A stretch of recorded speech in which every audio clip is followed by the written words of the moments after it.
أعوذ بالله من الشيطان الرجيم بسم الله الرحمن الرحيم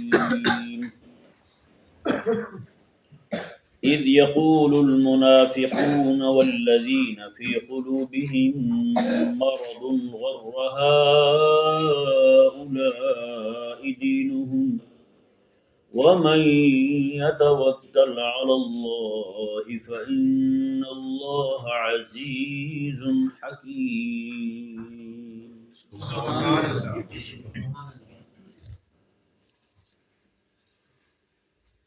یا مبارکہ کلمہ کا صلی اللہ علیہ وآلہ وسلم کہ صحابہ کرام علیہ رضوان کا میدان جہاد میں جذبہ اور ولولہ دیکھ کر اور بڑی بڑی قوتوں طاقتوں اور حکومتوں کے ساتھ ٹکرانے کی باتیں سن کر کہ صحابہ کرام علیہ رضوان یہ کہتے ہیں کہ ہم فلاں کو گرا دیں گے، فلاں کے ساتھ ٹکر لے لیں گے، یہ باتیں صحابہ کرام علیہ رضوان سے سن کر منافقین لوگ اور وہ لوگ جن کے دلوں میں مرض تھا،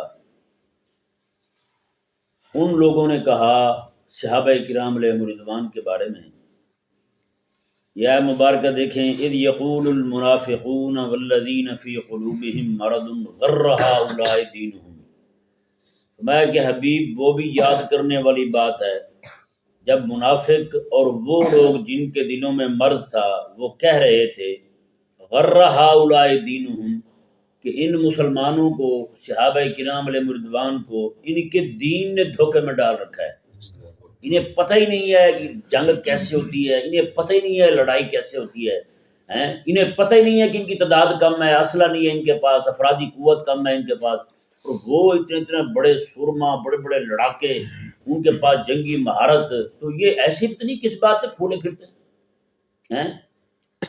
کس بات پہ انہیں، کس چیز نے انہیں دھوکے میں ڈال دیے؟ ان کا دین ہی ہے، انہوں نے کہا کہ ہمارا دین حق ہے، بس ہم حق والے ہیں تو ہم فتح یاب ہو جائیں گے، یہ کر لیں گے وہ کر لیں گے۔ یہی تو ہوا تھا۔ کریم آقا صلی اللہ علیہ وآلہ وسلم جب تبوک جانے لگے نا، آقا علیہ السلام نے 30,000 لوگوں کو جمع کیا مدینہ منورہ کے۔ یہ پہلی جنگ تھی، پہلا غزوہ تھا جس میں آقا علیہ السلام نے صحابہ کرام علیہ رضوان کو بتا دیا تھا کہ جنگ پہ جانا ہے۔ مدینے پورے میں اعلان ہو گیا تھا جنگ پہ جا رہے ہیں، لڑنے جا رہے ہیں۔ جی اس سے پہلے جتنی بھی جنگیں تھیں ان جنگوں میں کبھی بھی یہ نہیں بتایا گیا کہ ہم لڑنے جا رہے ہیں۔ خاص صحابہ کرام علیہ رضوان کو پتہ ہوتا تھا، باقاعدہ اعلان نہیں ہوا کبھی بھی، ٹھیک ہے نا جی۔ اس طرح کر کے آقا علیہ السلام تو کئی مرتبہ جاتے ہوئے تاکہ کہیں یہ نہ ہو پیچھے مدینے میں منافق بھی تھے، یہودی بھی تھے، باقی بھی تھے، تو میں کہ یہ نہ ہو کہ ہم یہاں سے ان کو کہہ کے جائیں ہم دور دراز علاقوں میں لڑنے جا رہے ہیں اور پیچھے سے یہ جناب یہاں پہ مسئلہ کھڑا کر دیں۔ اس لیے کریم آقا علیہ السلام جب بھی جایا کرتے تھے جنگ پر تو جاتے ہوئے ان سے یہ راستہ پوچھتے تھے، جس طرف جا رہے ہیں نا وہ والا نہیں، اور طرف کا راستہ پوچھتے تھے۔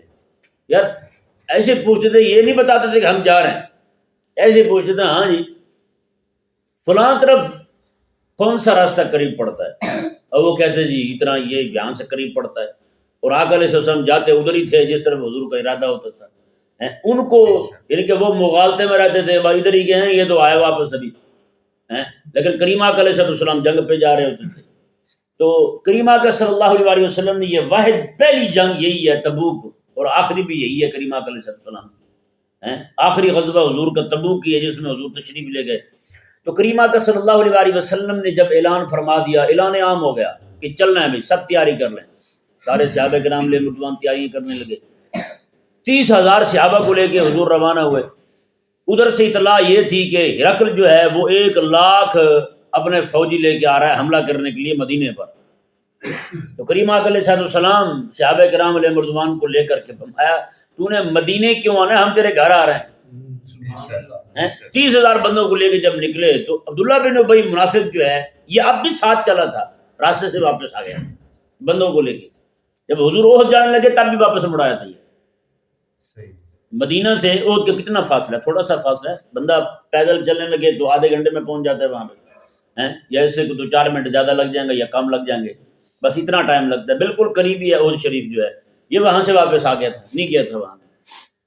تو اب کئی 100 بندوں کو یہ واپس موڑ کے لے آیا، اور آتے ہوئے بتائیے اس نے کیا بکواس کی اس منافق ذلیل نے کہنے لگا جی میں اپنی آنکھوں سے دیکھ رہا ہوں کہ رومیوں نے انہیں باندھ کر کے پہاڑوں کی وادیوں میں پھینک دیا ہے.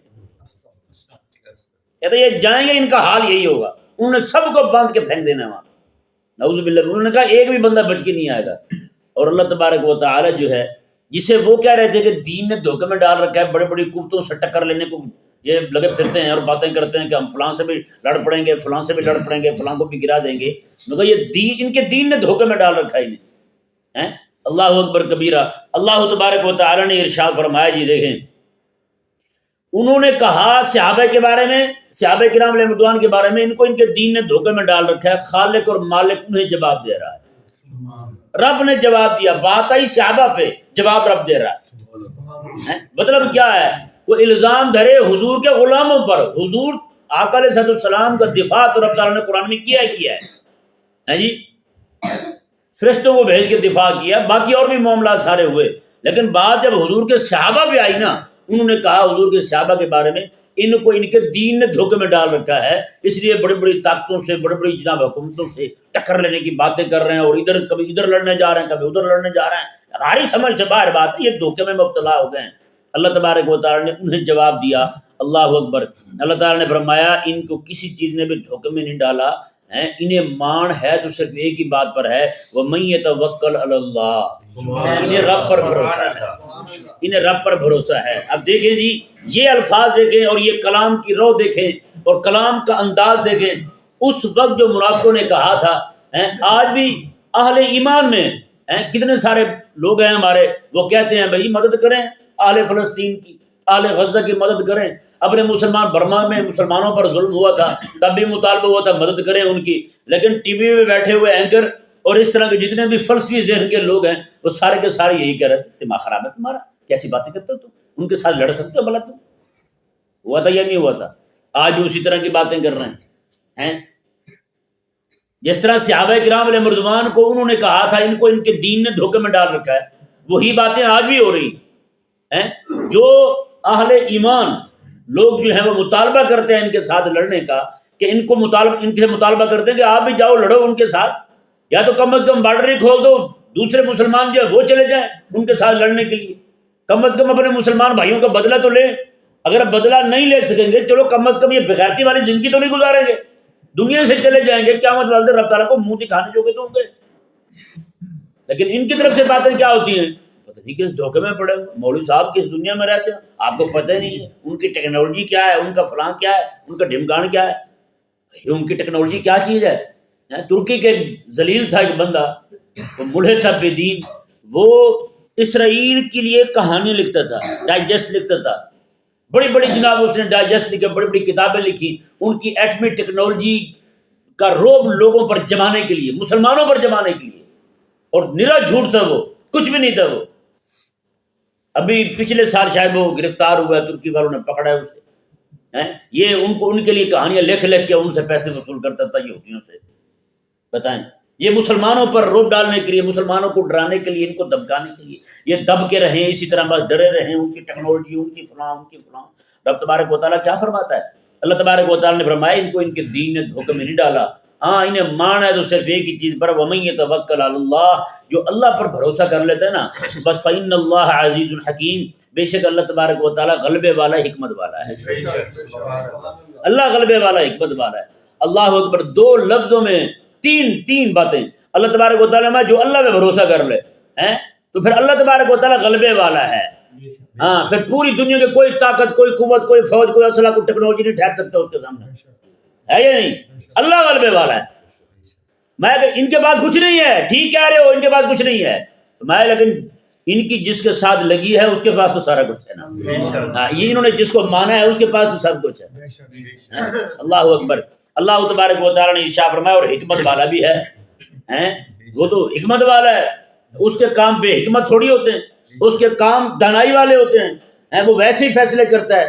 اللہ اکبر کبیرہ. جیسے کہ ابھی آپ نے غزوہ بدر کے بارے میں سنا کہ قافلہ ایک ابو سفیان کا، ایک قافلہ جو ہے وہ ابو جہل لے کے آ رہا ہے. اور رب تبارک و تعالیٰ نے فرمایا صحابہ کرام کی، کچھ صحابہ کرام علیہ رضوان کی خواہش یہ تھی اس قافلے کے ساتھ ہماری ٹکر ہو جائے جن کے پاس کچھ ہے ہی نہیں، اسلحہ نہیں ہے، جنگجو نہیں ہے، لڑاکے نہیں ہے، کچھ بھی نہیں ہے. ہیں، اور اللہ تبارک و تعالیٰ کیا فرماتا ہے؟ فرماتا ہے میری مرضی یہ تھی کہ ان کی لڑائی ان کے ساتھ ہو جن کے پاس فوج ہے، جن کے پاس اسلحہ ہے، ان کی افرادی قوت ان سے زیادہ ہے، ان کا اسلحہ ان کے پاس ان سے زیادہ ہے جی، ان کا ہر چیز ان کے پاس زیادہ ہے۔ میں کہ یہ تھوڑے جو ہیں 7 تلواروں والے 7 سواریوں والے 8 تلواروں والے جو ہیں، وہ جن کے پاس 1000 سے زیادہ تلواریں، نیزے، تیر، کمانیں، ہر چیز اسلحہ پورا کا پورا موجود ہے، ان کے ساتھ یہ ٹکرائیں۔ آج اللہ تبارک و تعالیٰ کے دین کے غلبے کا دن ہے، ہاں آج کفر کے ذلیل ہونے کا دن ہے، اور وہ ہوا۔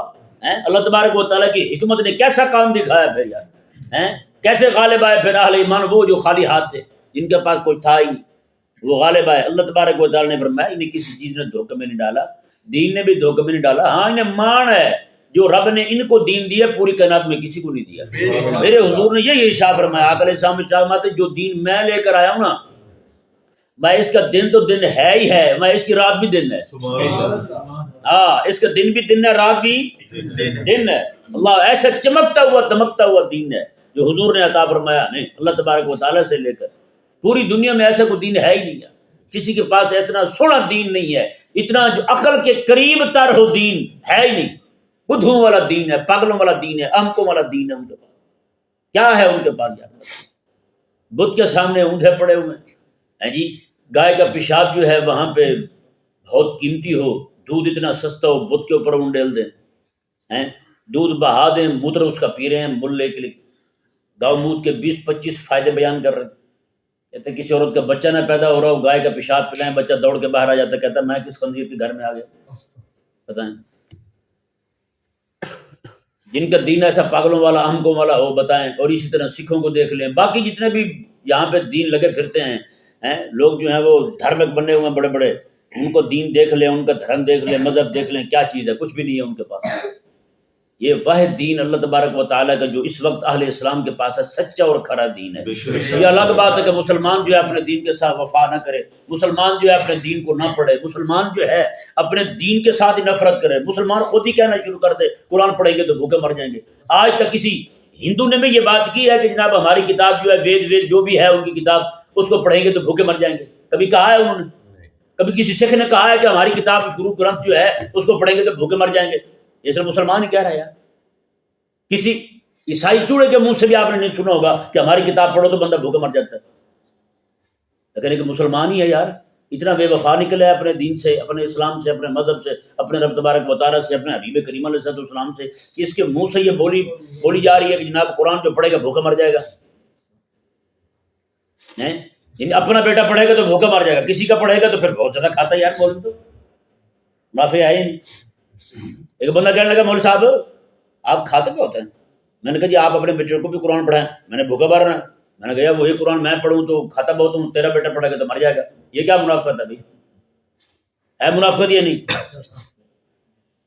کس نے کہا ہے یار قرآن پڑھنے سے بندہ بھوکا مر جاتا ہے؟ عجیب نظام ہے ان کا، عجیب منافقت ہے ان کی۔ کہتے ہیں جی قرآن پڑھے گا بندہ تو پھر تو یہ صدقے خیرات کھائیں گے، زکوٰۃ کھائیں گے۔ میں نے کہا ہاں ٹھیک ہے۔ میں نے کہا تیرے بیٹا پڑھ کے افسر لگ جائے کہیں پہ پھر رشوت کھائے گا، وہ ٹھیک ہے، وہ حلال ہے۔ صدقہ تو وہ کھائے نا اس نے جو اللہ تبارک و تعالیٰ نے دلوایا اسے، وہ تو اللہ تبارک و تعالیٰ نے دلوایا وہ کھایا ہے۔ وہ تیرے لیے اتنا موت والا سامان ہے، صدقے والا سامان جو ہے، اور رشوت والا تیرے لیے حلال ہے۔ چائے پانی کیا ہے کہ جناب دفتروں میں کوئی کام آپ کا بغیر جناب رشوت کے ہو نہیں رہا یہاں پہ بھائی۔ نوکری لگنے جاتا ہے رشوت دے گا، نمبر زیادہ بڑھوانے ہیں رشوت دے گا، پیپر سے پاس ہونا ہے رشوت دے گا، ہاں جی آگے جا کے افسر لگ گئے لگنا ہے رشوت دے گا، پروموشن ہونی ہے رشوت دے گا۔ اور رشوت میں جو جو چیزیں دیتے ہیں ہمیں سب معلوم ہے کیا کیا چیزیں پیش ہوتی ہیں، ہے یا نہیں؟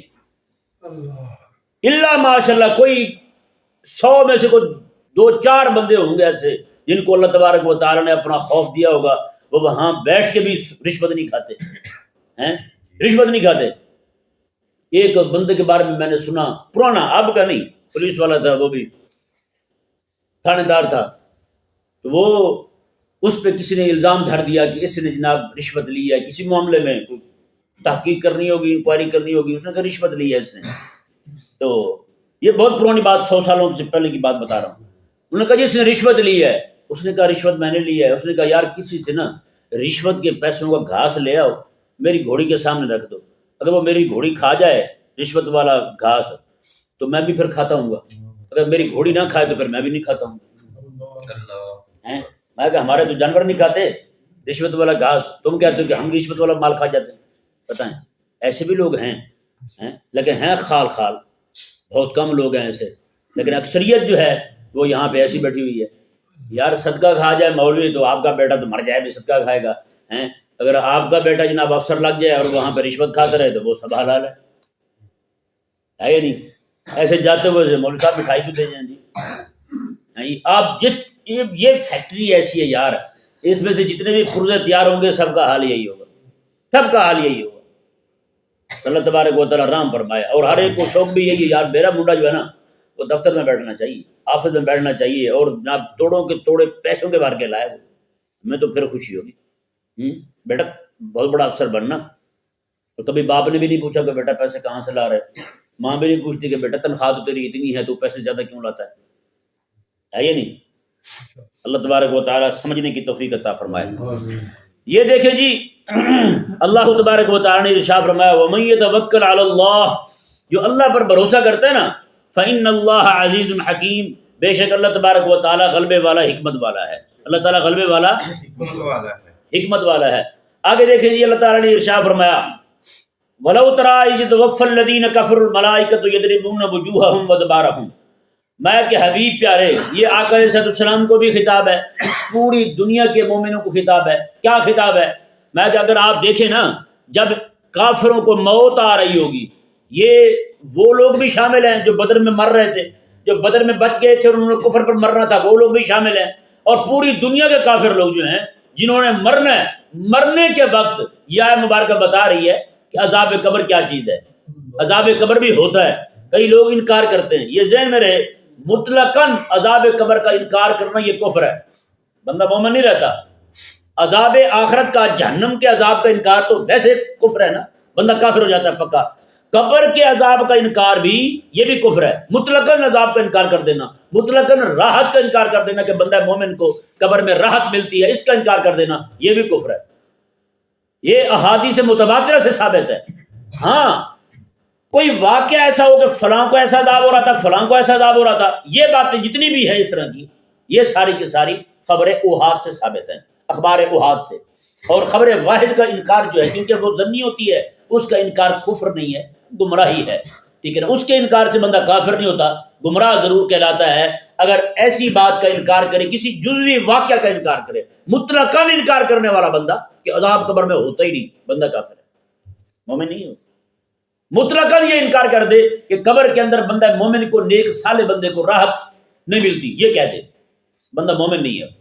ہاں کچھ جزوی واقعہ ہے کہ فلاں بندے کی قبر دیکھی گئی، ایسے اسے جناب راحت مل رہی تھی، اس کا انکار کرنے والا بندہ کافر نہیں ہے۔ سمجھ آ گیا مسئلہ؟ اب دیکھیں اللہ تبارک و تعالیٰ نے ارشاد فرمایا، اگر آپ دیکھیں نا، جس وقت کافروں کو موت آ رہی ہوتی ہے، فرشتے اس وقت ان کو مارتے ہیں ان کے منہوں پر اور ان کے پچھلے حصے پر۔ ادبار یہ دبر کی جمع ہے، اور دبر کہتے ہیں بیٹھنے والی جگہ کو، سرین کو کہتے ہیں، بھائی کہ سرینوں پر مارتے ہیں۔ آقا علیہ السلام کے صحابی جو ہے نا حضور کی بارگاہ میں حاضر ہوئے بدر میں، عرض گزار ہوئے یا رسول اللہ میں نے ابو جہل کی پشت پر پیچھے دیکھا ہے ایک جوتے کا نشان اور بہت زور سے لگا ہوا تھا، اس کے جسم میں پوست تھا ایسے۔ کریم آقا علیہ السلام نے فرمایا کہ وہ فرشتے نے اسے ضرب ماری تھی، فرشتے نے ضرب ماری تھی۔ یہ جو بھی کافر دنیا میں مرتا ہے نا، فرشتے ایسی اس کی روح نکالتے ہیں، اس کے منہ پر مارتے ہیں، لوہے کی گرز مارتے ہیں اس کے منہ پر، اور اس کے پچھلے حصے پر مارتے ہیں، سرین پر مارتے ہیں، بیٹھنے والی جگہ پر مارتے ہیں۔ اور اس کے چیخنے کی آوازیں جو ہے نا، وہ یہ لوگ، ہم لوگ نہیں سن سکتے، نہ ہمیں سمجھ آتا ہے۔ ہاں یہ ذہن میں رہے۔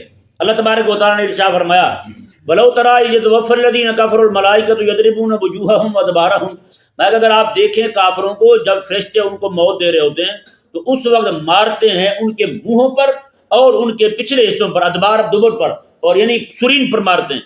وَذُوقُوا عَذَابَ الْحَرِيقِ، اور انہیں کہتے ہیں کہ جلانے والا عذاب چکھو، یعنی جس وقت انہیں ضرب لگتی ہے، ضرب لگتے ہی ان کے جسم سے آگ بھڑک اٹھتی ہے، آگ بھڑک اٹھتی ہے ان کے جسم سے۔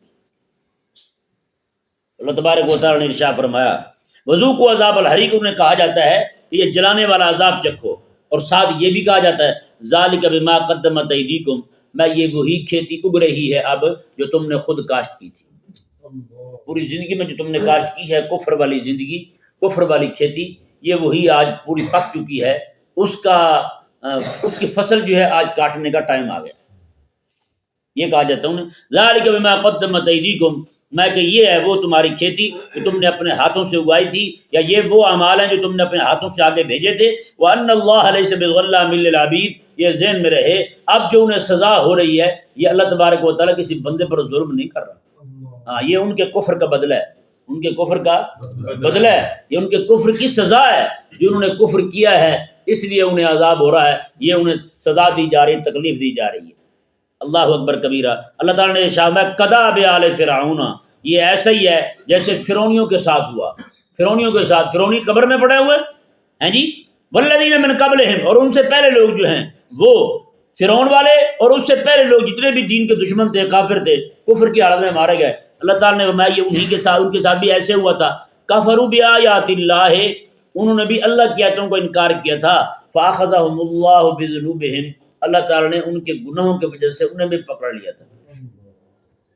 اللہ تعالیٰ نے انہیں بھی پکڑ لیا تھا ان کے گناہوں کی وجہ سے. ان اللہ قوی شدید العقاب، بے شک اللہ تبارک و تعالیٰ قوت والا بھی ہے اور سخت عذاب دینے والا ہے. ہاں اللہ تعالیٰ طاقت والا بھی ہے اور سخت عذاب دینے والا بھی ہے. یہ آیا مبارکہ دیکھنے اللہ تبارک و تعالیٰ نے سورہ اعراف شریف میں آپ باقاعدہ تفصیل کے ساتھ پڑھ چکے ہیں. اللہ تبارک و تعالیٰ نے ارشاد فرمایا سورہ اعراف میں، ہم فرعون والوں پر صبح بھی اور شام بھی ان کی قبروں میں عذاب نازل کرتے ہیں. صبح بھی عذاب ہوتا ہے انہیں، شام کو بھی عذاب ہوتا ہے. صبح جو عذاب ہوتا ہے اس کی تکلیف شام تک جاری رہتی ہے، شام کو پھر نیا عذاب جاری ہوتا ہے ان پر، عذاب طاری ہوتا ہے ان پر، اس کی تکلیف پھر صبح تک رہتی ہے. اس طرح کر کے رب تبارک و تعالیٰ نے فرمایا یہ جو صبح و شام ہے نا یہ دنیاوی حساب سے ہے، دنیاوی حساب سے صبح و شام. قبر میں تو صبح و شام کا تعلق نہیں ہے ہاں جی، لیکن یہ جیسے ہمارا آج صبح اور شام ہو رہا ہے اسی حساب سے اللہ تبارک و تعالیٰ ان پر عذاب نازل فرماتا رہتا ہے، ان کا عذاب نیا ہوتا رہتا ہے ہر وقت ہاں جی. اللہ تبارک و تعالیٰ جتنے بھی اہل ایمان ہیں اللہ تعالیٰ سب کو عذاب قبر سے محفوظ فرمائے.